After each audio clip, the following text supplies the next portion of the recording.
Thanks for joining us. I'm Jesse Klein. I'm speaking with Robyn Urback today.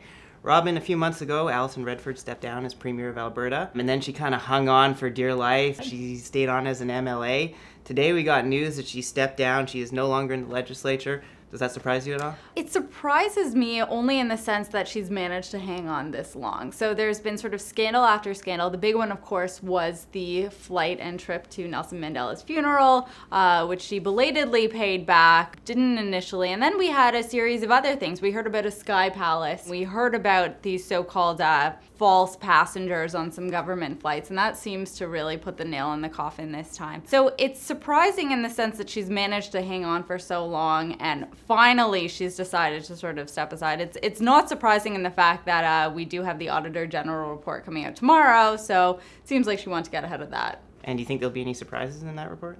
Possibly. I mean, it sort of signals that we're in for a little bit of a show, the fact that she's getting on top of it the day before it's going to come out. We got a bit of a sneak peek the other week with the leak about false passengers and government flights. There may be more than that. I anticipate there will be. I don't think it'll be a dry document, to say the least. Now, everybody always focuses on the bad things that she does, spending all this money, taking all these flights, booking her daughter on the flights, taking them by herself, her daughter's friends. Mm-hmm. But I like to focus on good news. So what is the best thing she did as Premier?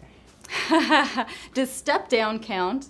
Yeah, sure. Okay, there we go. I'm gonna go with that one. Step down. That I would say that was a great decision. Now, where does the PC party go from here? Oh, I don't know. She's done a hell of a job to sort of vomit all over their reputation. They're gonna want to distance themselves from her, obviously, and focus on fiscal responsibility, doing things differently. The unfortunate thing is when Alberta first elected Alison Redford, we talked a lot about the fact that this was the first female premier. This was a great sort of advancement for women in politics, and that just sort of blew up in everyone's faces. I don't think it has anything to do with the fact that she's a woman. I think it has everything to do with the fact that she was a bad politician, and she had this sense of entitlement throughout her tenure. But it's too bad that she sort of leaves that kind of air behind after she's long gone. You say that she was a bad politician. Is there such a thing as a good politician, and is anybody who is running for the PC leadership one of those? How much time do we have? Do we have enough tape? Yeah, it's the internet. We got all the time in the world. Yeah, I guess so. I don't know. I guess we'll have to see. Obviously, the focus of the next PC leadership race is going to be about fiscal responsibility. The new leader is going to want to distance himself or herself from some of the scandal and some of the entitlement that we've seen during the Redford years. So we're going to have to watch closely. I think that's going to be a big focus in terms of what's going to come out. Now, you're from Ontario. What's it like living in a province that knows what democracy is?